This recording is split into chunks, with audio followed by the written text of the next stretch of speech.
বন্ধুরা আজকে বারবিকিউ বানানোর আশায় কয়লা জ্বালাইলাম।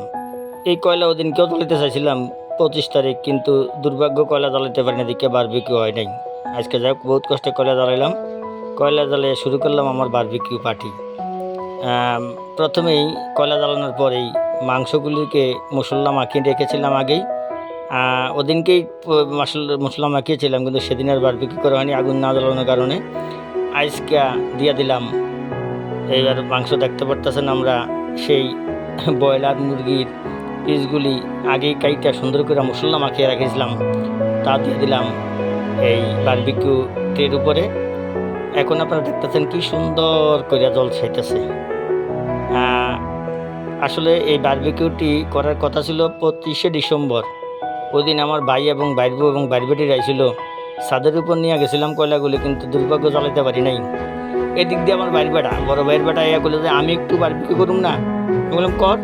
উনি বলার সাথে সাথেই উনি শ্রেণীটা হাতে নিয়েই উনি শুরু করলেন ওনার টেকনিক।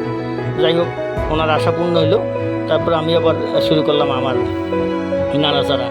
অনেকক্ষণ নাড়াচাড়া করার পর দেখলাম ওগুলি পুড়ে যাচ্ছে কি না, না পুড়ে নাই, মনে হয় ঠিকঠাক মতো হইতেছে। যাই হোক, জানি না খাইতে কীরকম হয়, তবে আশা করি ভালো হবে, কারণ আমার এটা প্রথম এই বারবিকিউ করা। যদি ভালো লাগে তাহলে হয়তো আরেকদিন বড় আকারে করব, এই আশা আছে। দেখা যাক শেষ পর্যন্ত কেমন হয়।